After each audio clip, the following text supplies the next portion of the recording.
su negación. ¿Qué es el límite? El límite de la negación. Por eso la dialéctica es una forma de pensamiento negativa. Se para en la negatividad. Y la teoría crítica de Adorno lo va a ver de esa manera. Muy bien. Entonces, ¿qué termina siendo? La verdad? Dijimos que la verdad, entonces, ¿es la qué? La verdad es la totalidad. Y eso se refleja en el concepto.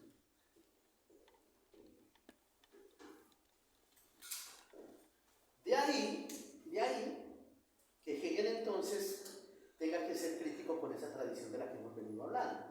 Y es crítico con esa tradición porque esa tradición es una tradición que establece la verdad de las cosas en cuanto son, pero no diferencia ni le da la verdad a lo que no es.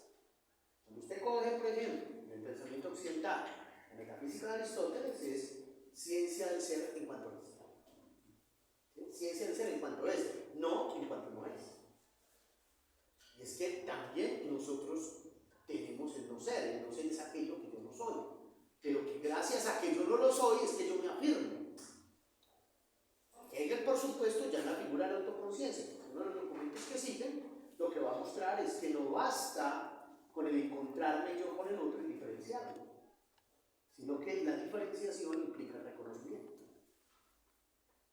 Eso es una categoría que vamos a desarrollar ya para la siguiente parte del curso, después del parcial. Muy bien, pero miremos cómo Hegel va a condensar eso en un sistema. Entonces, entendiendo por qué lo verdadero es la totalidad, Hegel construye un sistema de filosofía. Construye un sistema de filosofía en el que une sistema y método. Para efectos de la sociología, eso no es otra cosa que entender que el método de investigación es inherente al objeto. ¿Estamos? Es decir, que el método de investigación es inherente al objeto. Y dos, que el objeto de estudio de la realidad social es un objeto que se construye históricamente. ¿Estamos? Estoy adelantando eso que tiene implicaciones, que se construye históricamente. Y cuando decimos que el objeto de la realidad social se construye históricamente, lo que quiere decir es que siempre es un objeto en devenir. ¿Estamos? O sea, es un objeto que siempre está en el proceso de llegar a ser. Es decir, que está constantemente en el proceso de afirmarse y negarse. De ahí que la realidad social sea ontológicamente contradictoria, que es lo que afirmamos desde el primer día de clase. Es decir, que su esencia sea la dialéctica, que su esencia sea la contradicción. Pero Hegel va a construir un sistema. Y ese sistema es lo que vamos a llamar este sistema. Vamos a colocarlo acá. Hegel construye este sistema. Como pueden verlo acá, esto es una bolita, ¿no? Es una bolita. Uno voy a traer acá a ver esto funciona, como se hacían las clases de geometría. Muy bien. Y Hegel va a pensar o va a proponer ¿qué es eso? Eso que está ahí, ¿qué es? Este es el sistema del idealismo absoluto.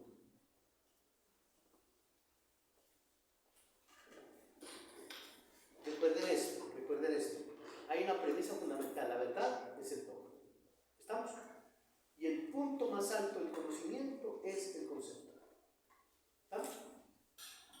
Del entendimiento es el concepto. Entonces, Hegel va a decir, bien, entonces este sistema de idealismo absoluto se compone de tres partes, va a pensar. Entonces, ¿qué va a meter en aquí? En aquí va a meter todo. ¿Qué es lo verdadero? Lo verdadero es este idealismo. ¿Qué es lo verdadero? El concepto de absoluto. ¿Qué es el concepto absoluto? El concepto absoluto es la totalidad. Y, por supuesto, ese absoluto puede, y lo ha entendido la tradición de muchas formas, como panteísmo, también como ateísmo, lo han entendido como el Dios cristiano encarnado, de muchas formas. Pero para efectos de lo que nos interesa acá, basta decir eso. Entonces, ese sistema se compone de tres partes.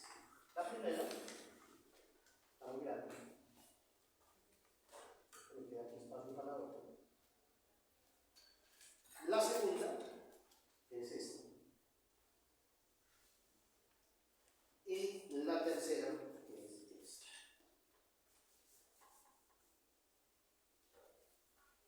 Están las tres partes. ¿Estamos? Tres partes del sistema. Y le construye a ese sistema, le construye una escalera.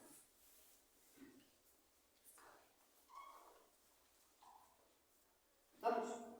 Le construye una escalera. Que dice, uno no se puede tirar allá. ¿Estamos?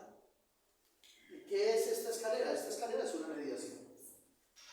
Entonces, hay dos cosas que siempre suponen. La primera, la verdad es el todo, y por tanto, siempre hay que mediación.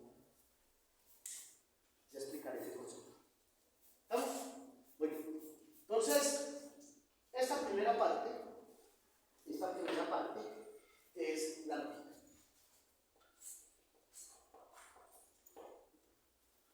¿Me llama esta primera parte? ¿Será lógica? Y la lógica puede entenderse como, podrían entenderla como pensamiento puro. La lógica no es más que la explicación de esto. Y la lógica puede entenderse como lo que hay antes de la creación. Si se quiere poner pues ahí a Dios. ¿Qué hay antes de la creación? Es decir, ¿qué pasa cuando Dios no ha creado aún nada? Es decir, ¿qué pasa cuando no hay existencia? Y Hegel hace ese ejercicio de pensamiento. Y ese ejercicio de pensamiento lo expresa a través de tres partes: ser, esencia y concepto. Ser, esencia y concepto. Y esta es la lógica que él escribe entre 1813 y 1816. Ser, esencia y concepto. Muy bien. Refirámonos un poco acá. ¿Qué plantea Hegel acá? Plantea su doctrina de la existencia, o sea, su teoría de la existencia y el problema del mundo. Eso es lo que formula Hegel. Y dice, ¿cómo es que las cosas existen? ¿Cómo se da la existencia?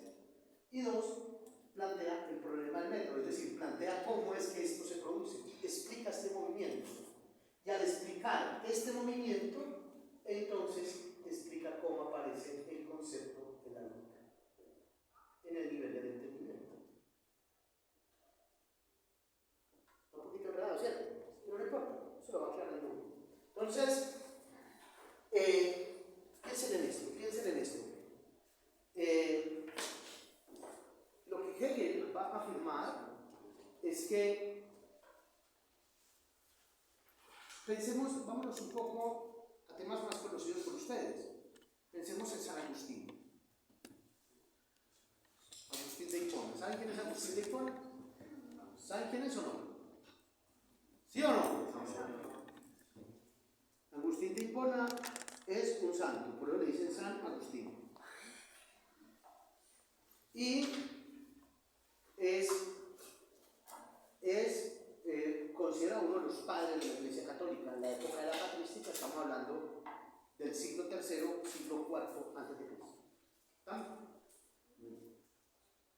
Y San Agustín escribe una obra que se llama Las Confesiones. Es una confesión.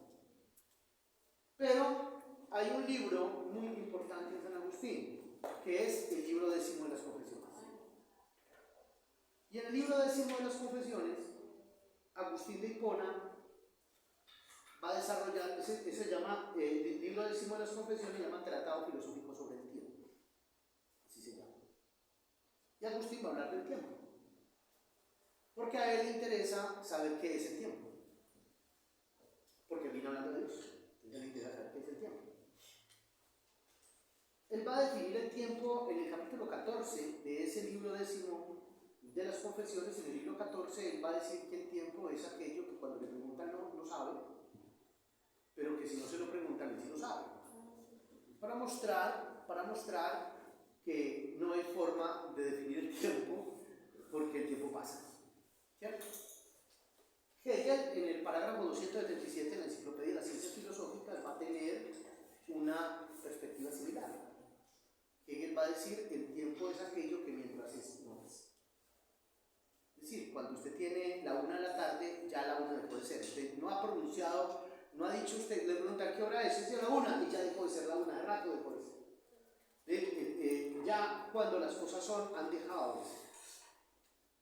Y eso podría ser una afirmación hegeliana también de la forma del río, que uno no se puede bañar 2 veces, de Heráclito, etc.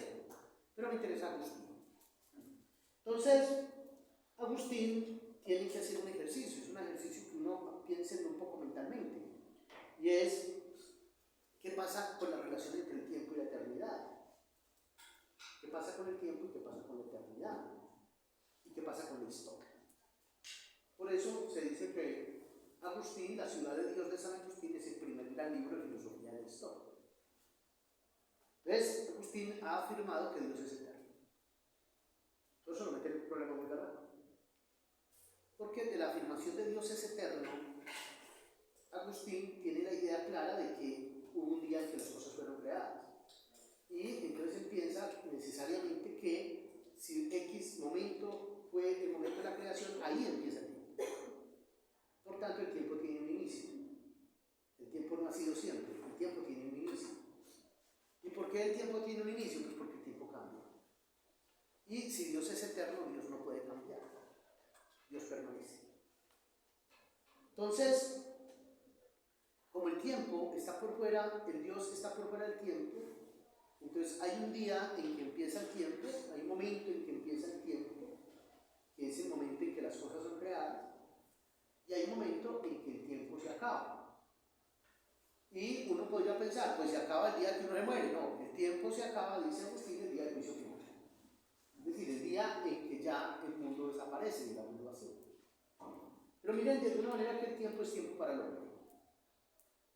Entonces, Agustín hace toda una digresión sobre el concepto del tiempo, pero llega a una pregunta que es fantástica. ¿Y entonces Dios qué hacía antes de la creación? Si Dios ha sido eterno, y hubo un momento en que las cosas empezaron, ¿qué pasó todo antes? ¿Qué hacía Dios antes de que creara las cosas?